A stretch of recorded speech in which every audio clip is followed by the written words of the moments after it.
Esse homem tinha tudo, um nobre que vivia na corte, levava a vida de quem nasceu rico e não se preocupa com subsistência, com o dia de amanhã, até o dia em que ele estava a cavalo e um raio caiu bem na frente dele.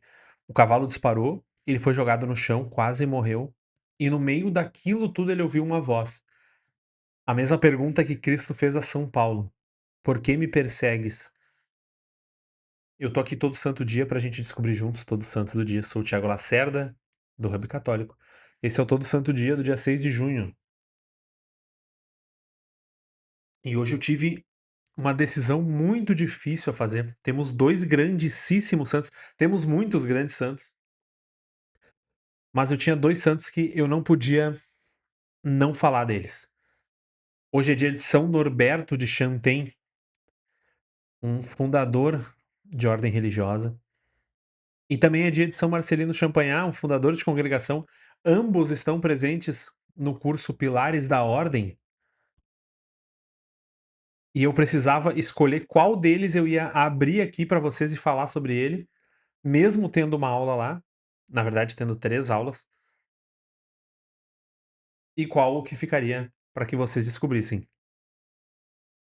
Para quem já conhece minimamente a história, sabe que hoje o nosso destaque é São Norberto, bispo fundador dos premonstratenses, os cônegos de hábito branco.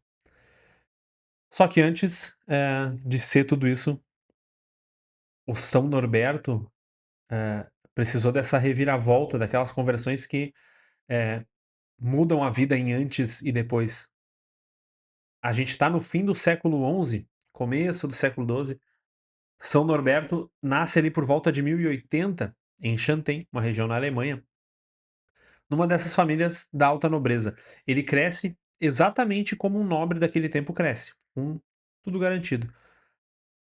Ele chega a entrar para a vida da igreja, mas aqui é importante ser honesto, porque, eh, a vida pregressa dos santos não é um demérito, não os faz menos santos, pelo contrário, prova que a conversão é possível.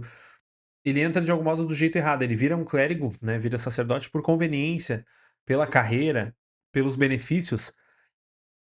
Ele era o que se chamava de cônego, mas vivia na corte do imperador Henrique V, no meio da política, das festas, da boa vida.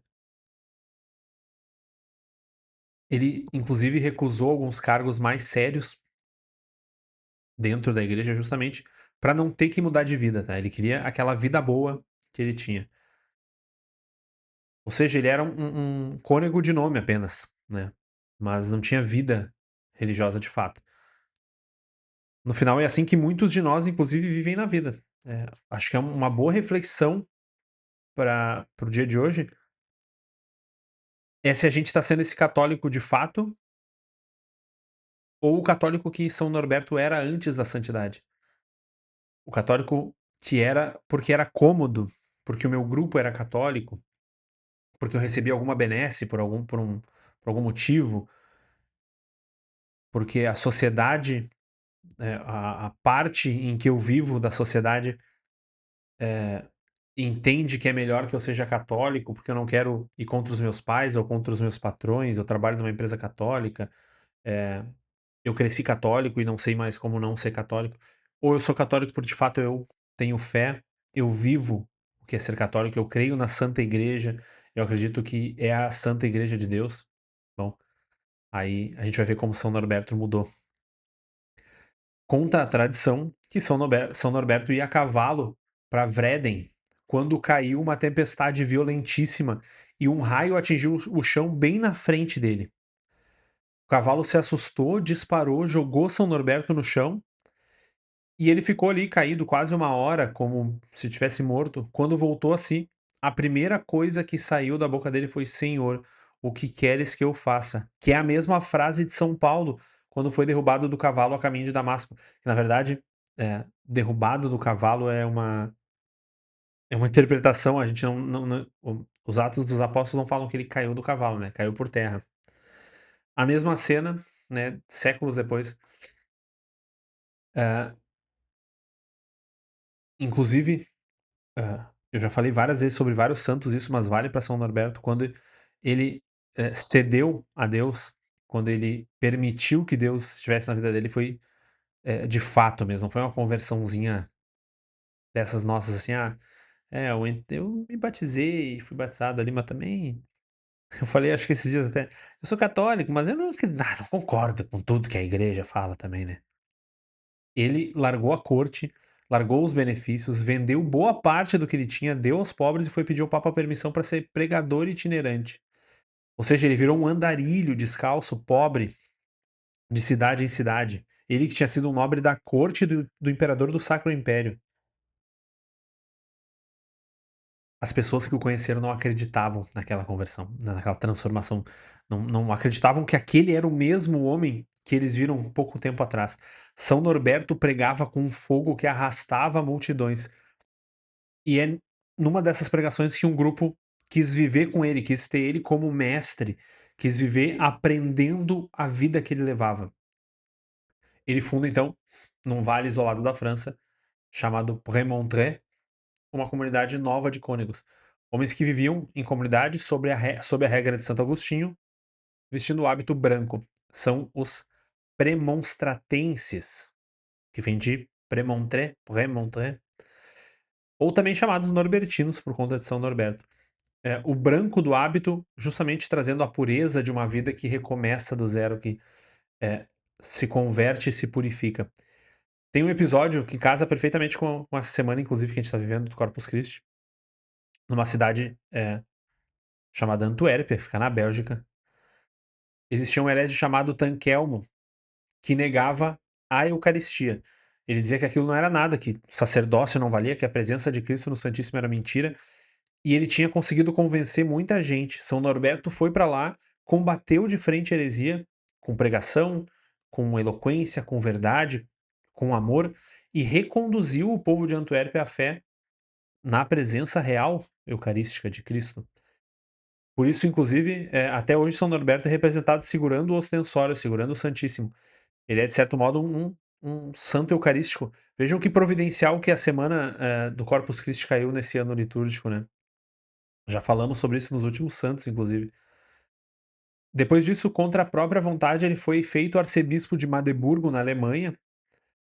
Eh, Chegou naquela diocese cheia de problemas, um clero, relaxado, os bens da igreja roubados, corrupção. São Norberto, não fez média com ninguém.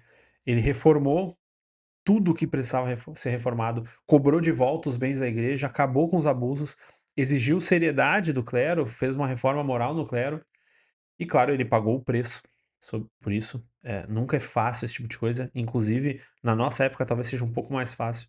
Ele sofreu pelo menos 2 tentativas de assassinato e seguiu, não recuou. Inclusive ele foi amigo de outro gigante da vida monástica que também aparece no Pilares da Ordem, apesar de não ser um fundador, ele é um grande reformador, São Bernardo de Claraval.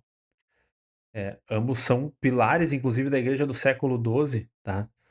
Na vida religiosa. São Norberto morre em 1134, eh, como esse vivendo o seu arquiepiscopado, tendo fundado uma ordem, sendo arcebispo, uma ordem que dura até hoje, inclusive, tá? Grande defensor da Eucaristia. E como eu falei, o dia de hoje foi um dia difícil de escolher o santo, é um dia riquíssimo. Nós temos, por exemplo, São Marcelino Champagnat, fundador dos Maristas. Temos um bispo mexicano que governou a diocese clandestino durante a perseguição, mártires de campos de concentração, tem muitos santos que eu vou falar agora, mas antes eu vou te lembrar que para que esse conteúdo chegue a mais gente, e se tu gosta desse conteúdo, deixa o teu like e a tua inscrição, compartilha ele não apenas enviando o link, que é bem importante, mas falando sobre ele com os teus amigos, falando que tu conheceu hoje São Norberto, que tu não conhecia, e foi no canal do Hub Católico, foi no Todo Santo Dia.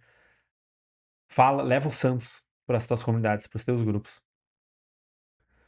Hoje a gente vai falar, vou mostrar para vocês no martirológio, porque nós temos um santo de memória facultativa que é destaque no martirológio, apesar de termos dois grandes, né? Santo Alexandre de Fiesole, um santo da Bolonha, bispo de Fiesole, tá? Que justamente foi em 823. reclamar com o rei dos Lombardos pelos os bens que foram roubados da igreja, e por isso foi jogado num rio e afogado. Um bispo que enfrentou, hã, grandes, grandes poderes do mundo, em nome da igreja, em defesa da igreja. Temos também Santo Hilarião, em 845, abade, na Dalmácia, que foi, preso, açoitado e exilado por combater os iconoclastas, morreu em 845. Temos São Norberto, que é fundador dos Premonstratenses, e aí entramos na nossa ordem normal com santos Artêmio e Paulina. Mártires da Via Aurélia, não temos mais informações, apenas que são mártires que estão enterrados na Via Aurélia e foram enterrados lá no século IV, morreram no século IV. São Bessarião, anacoreta do século IV, né, um dos padres do deserto, viveu como mendigo e peregrino no Egito. São Cesário, bispo de Grenoble, na França, eh, inclusive a gente tem cartas trocadas dele com São Leão Magno e com Flaviano. Ele morreu em 452. Santo Eustório II foi bispo de Milão, construiu inclusive um célebre batistério em Milão. São Jarlá, bispo irlandês, morreu em 550. Santo Eustório II em 518. São Cláudio, bispo e abade de Condá, na França, morreu em 703. São Colmano, em 1010, nas Ilhas Órcades, um santo escocês muito importante, tá? É, vale a pena a pesquisa. Eu não sei se a gente já tem, inclusive, um verbete para ele, acho que ainda não temos no Martiriológio, mas é um santo que vale a pena se ter. Vou ver se eu consigo criar ainda no dia de hoje. O Beato Falcão foi abade de Cava de Tirrene, um grande mosteiro famosíssimo, muito importante daquela época, Cava de Tirrene. Em 1146 ele morreu. São Gilberto, um abade premonstratense de Clermont-Ferrand, que construiu o mosteiro e o hospital de Neuffontaine. Morreu em 1152. O Beato Beltrão, bispo de Aquileia, foi mártir. Aquileia foi mártir na Itália, né? Em 1350, morto por sicários aos 90 anos. Lembrem que essa região da Itália tinha influência do Sacro Império, dos germânicos ao norte, que era uma região onde a política influenciava muito na igreja. Temos muitos bispos perseguidos e mortos por políticos, por nobres. Onde estávamos aqui? Beato Lourenço de Villamaia, um italiano também, sacerdote de Ortona, um sacerdote franciscano. Beato William Greenwood, cartucho, ah, martirizado sob Henrique VIII em 1537. Não foram tantos os martírios sobre Henrique VIII, foram principalmente sobre Elizabeth, James, e Charles, mas já tivemos aqui sim alguns martírios, tá? Sob o anglicanismo. E aí chegamos em São Marcelino Champagnat, um grande santo fundador dos maristas, em Saint-Chamond, em Lyon, na França.